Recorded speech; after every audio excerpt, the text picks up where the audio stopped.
नमस्कार दोस्तों। आप सभी का फिर से स्वागत है डिफेंस रिएक्शन चैनल में। आज हम फिर से प्रशांत देवान सर के एक वीडियो पर रिएक्शन करने वाले हैं। आज इस वीडियो का टॉपिक है video of Denmark's envoy in Delhi goes viral in India. Is Delhi that bad by Prashant Dewan sir. और चैनल आप सभी को पता ही है, स्टडी IQ IAS। तो देख लेते हैं पूरी वीडियो, फिर मैं जो है अपना ओपिनियन दूंगा।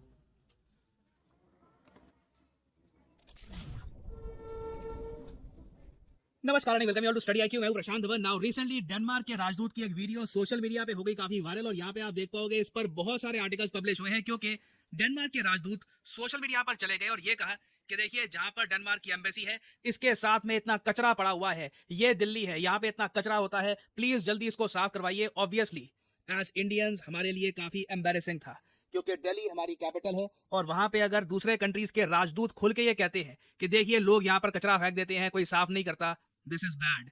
और मैं चाहता हूं ये जो वीडियो है ये आप देखिए। Welcome to Great Green and Trashy New Delhi. Here we have the Danish embassy and we have the Greek embassy over there. This should be a service lane, but you see it's full of trash and people are just dumping whatever they like to do here. So I hope somebody will listen to this and take action. No more nice words, just action, my friends. Dhanyavad. ना जो इन्होंने यहाँ पे शब्द use किए हैं ना कि welcome to great green and trashy New Delhi, ये काफी ज्यादा चुभने वाले हैं। क्योंकि मैं आपको एक बात बताता हूँ, दुनिया में कोई भी देश हो, उस देश की कैपिटल यूजुअली बहुत साफ होती है, वहां पे कचरा फेंकने वाली प्रॉब्लम्स मतलब रेयरली देखने को मिलती है, क्योंकि कैपिटल आप कह लीजिए काफी हद तक एक कंट्री का फेस होता है। जब एक फॉरेनर पहली बार एक कंट्री में आता है तो मोस्ट प्रॉब्ली सबसे पहले वो कैपिटल में ही आएगा, वीजा के इशू को लेकर या फिर किसी और काम के लिए। बाद में रेस्ट ऑफ इंडिया भी घूम सकता है वो, बट मोस्ट प्रॉब्ली सबसे पहले वो दिल्ली में ही आएगा। और दिल्ली में आपको पता होगा सारे हमारे राजदूत रहते हैं।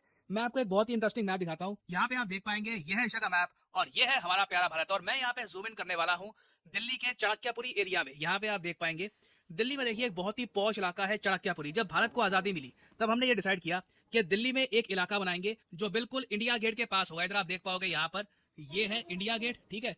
और इंडिया गेट के बिल्कुल पास में आप कह सकते हैं प्रेसिडेंट हाउस के बिल्कुल पास में आपको मिलेगा चाणक्यपुरी। चाणक्यपुरी आप नाम से ही समझ सकते हैं, आचार्य चाणक्य को ऑनर करने के लिए हमने नाम दिया इस इलाके को चाणक्यपुरी। और यहाँ पे दुनिया भर के जो देश हैं उनके राजदूत रहते हैं, उनकी एम्बेसीज यहाँ पर हैं, चाहे रशिया के हो, यूएसए के, डेनमार्क, स्वीडन, जापान, सबकी एम्बेसीज आपको मिलेगी चाणक्यपुरी में। आप कह सकते हैं ना सिर्फ VIP area, VVIP area, it is a very very important area, बहुत पॉश इलाका है। आसपास के इलाके में अगर मान लो किसी की कोई कोठी है, कोई बंगला है, आराम से उसकी कीमत 400-500 करोड़ के भी ऊपर जाती है। तो चाणक्यपुरी में यहाँ पे आप देख पाओगे, ये आपको दिख जाएगी, ये यहाँ पे डेनमार्क की एम्बेसी है।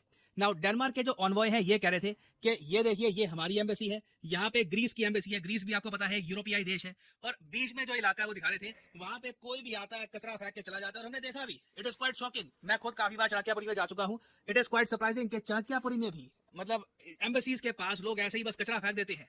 और आप खुद ही सोच सकते हैं, जब मामला हो चाणक्यपुरी जैसे एरिया का और एक कंट्री का एम्बेसडर खुद बोल पड़े कि देखिए ये क्या हो रहा है, ट्रैशी दिल्ली, ऐसी जो लैंग्वेज यूज करना स्टार्ट कर दे, तो एक्शन जल्दी से होगा।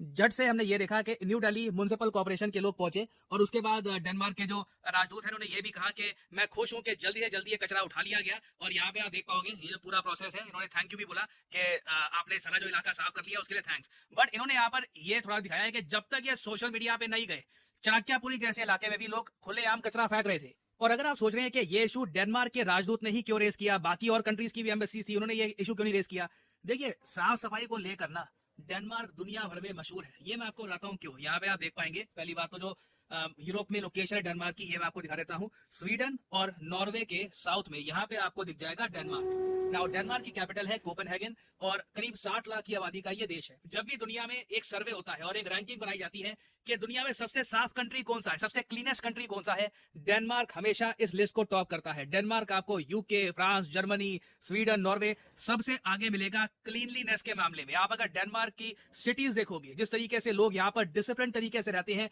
कचरा कहीं भी फेंकना ये लोग बर्दाश्त नहीं करते, इनके कल्चर का पार्ट है। उसे कुछ हद तक मैं समझ सकता हूँ कि जो ये एम्बेसडर है इनकी आत्मा को कितनी पीड़ा और योगी उस कचरे को देखकर। और बाय द वे इस आर्टिकल में आप देख पाओगे वर्ल्ड इकोनॉमिक फोरम का जो एक बहुत इंपॉर्टेंट इंडेक्स आता है, एनवायरमेंटल परफॉर्मेंस इंडेक्स। इस इंडेक्स में डेनमार्क की रैंक थी मोस्ट रिसेंटली 1, और अगर हम वापस आए दिल्ली पर, देखो मैं अगेन कहूंगा कि इंडिया के लिए बहुत ही ज्यादा इंपॉर्टेंट है कि हमारा कैपिटल एक आइडियल सिटी हो, एक ऐसा शहर हो जो दुनिया में इंडिया का स्टेटस और ज्यादा इंप्रूव करे, इंडिया की जो इमेज है इसको और ज्यादा बेहतर बनाए। मगर दिल्ली में देखिए दो बड़ी प्रॉब्लम्स है, एयर पोल्यूशन और उसके अलावा जो ये गार्बेज डिस्पोजल का इशू है ना, वेस्ट मैनेजमेंट का इशू, ये बिल्कुल भी प्रॉपर्ली मैनेज नहीं किया जा रहा। यहाँ पे आप देख पाएंगे वॉशिंगटन पोस्ट का आर्टिकल है 2017 का। इस टाइम इंडिया का एयर पोल्यूशन इतना खराब हो गया था कि बहुत सारे डिप्लोमेट्स ने दिल्ली छोड़ दी थी, जबकि कई कंट्रीज हैं वो क्या करती है कि अगर मान लो उनके डिप्लोमेट है, उनकी पोस्टिंग दिल्ली में होनी है, तो उनको वो एक्स्ट्रा अलाउंस देती है, एक्स्ट्रा पैसे देती है, क्योंकि दिल्ली में देखिए अगेन एक तो एयर पोल्यूशन की प्रॉब्लम है, उसके अलावा जो कचरे वाला जो इशू है ये यहाँ पर काफी हद तक बना हुआ है। तो इसलिए दिल्ली में पोस्टिंग के कई ऑफिशियल्स को, कई डिप्लोमेट्स को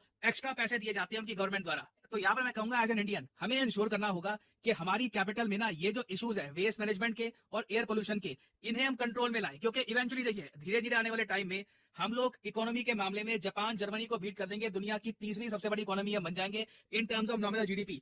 पर कैपिटा इनकम भी धीरे धीरे बढ़ेगी। मोस्ट प्रोबेबली बताया जा रहा है कि 2030 तक जो पर कैपिटा इनकम है हो सकता है कि ये $4000 के भी ऊपर चली जाए। तो ऐसे टाइम में बहुत ही इंपॉर्टेंट होगा कि इंडिया की जो कैपिटल है ये एटलीस्ट प्रेजेंटेबल तो हो। आई मीन देखो दूसरे कैपिटल से कंपीट करना कि किसका कैपिटल अच्छा है किसका कैपिटल खराब है वो अलग कहानी है, मगर जो बेसिक एरियाज है ये तो हमको कवर करने होंगे जहां पे एयर पोल्यूशन कम हो और जो गार्बेज की प्रॉब्लम है ये ना हो।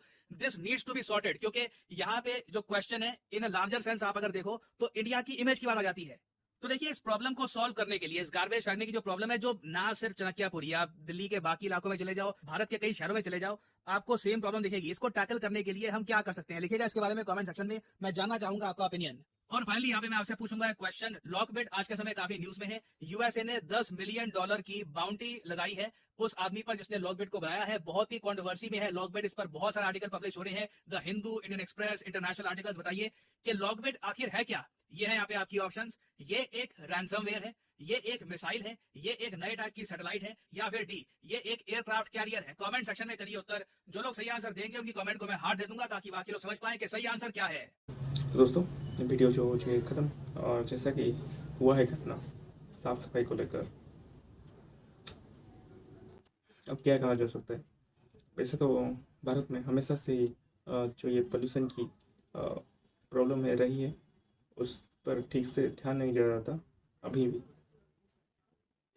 क्योंकि काफ़ी सारे जो डेवलप्ड कंट्रीज है वहाँ पर रात को साफ सफाई की जाती है, जबकि भारत में जो है दिन में साफ सफाई की जाती है।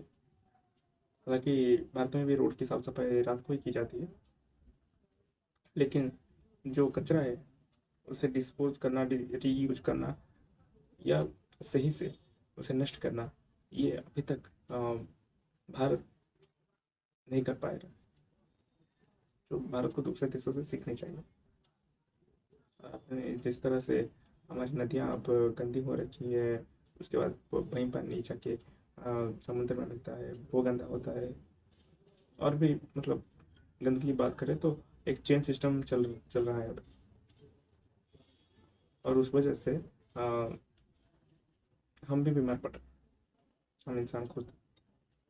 तो जिस तरह से डेनमार्क के लोग जो वहाँ के रहते हैं सिटीजन्स, जिस तरह से डिसिप्लिनली क्लीननेस को मेंटेन कर लेते हैं, कचरा कहीं गिराते नहीं, ऐसे फेंकते नहीं, और वहाँ पर हर जगह डस्टबिन भी होती है। इस तरह से हमारे यहाँ डस्टबिन होना चाहिए। उसके बाद निर्भर करता है लोगों पर कि वो कितने डिसिप्लिन है स्वच्छता को लेकर। उसके बाद ही जो ये हमारे जो स्वच्छता अभियान काम करेगी सही से। नहीं तो देख ही रहे हैं हर दिन बहुत सारी कचरा निकलता है, और कुछ जगह हैं जहाँ पर जाता है और वहाँ पर पहाड़ हो जाए पूरा। बीच में घटना भी आई थी कुछ उन्हीं पहाड़ उनके धंसने की वजह से कुछ लोगों की मौत हुई थी। लोकेशन का मुझे याद नहीं, पर हुई थी। और बीच में कभी कभी आग भी लग जाती है, जैसा कि परसों ने फोटो भी दिखाया ना, जिससे एयर पोल्यूशन हो रहा है। और अभी तो एयर पोल्यूशन के मामले में दिल्ली काफ़ी ज़्यादा ऊपर है ना। तो हमें समझना चाहिए और सोचना चाहिए कि क्या क्या किया जा सकता है, कौन से ऐसे काम करे जा सकते हैं जिस वजह से ये पोल्यूशन की जो प्रॉब्लम है, जो चेन सिस्टम बना हुआ है, उसे धीरे धीरे मिटाया जाए, धीरे धीरे स्वच्छता की ओर बढ़ा जाए। इससे तो काफ़ी सारे तरीके हैं, पर जो मेन तरीका है वो ये है कि जो कचरा निकलता है उसे रीयूज किया जाए, जो कचरा निकल रहा है उसे किस तरह से रीयूज किया जाए या पूरी तरह से ख़त्म कर दिया जाए, जिस तरह से वो दूसरों के लिए कोई खतरा पैदा ना करे या हमारे जो जगह हैं उन्हें उनकी सुंदरता ना घटाए। तो फिर मिलूंगा आपको एक और नए वीडियो में, तब तक के लिए नमस्कार, जय हिंद, जय भारत।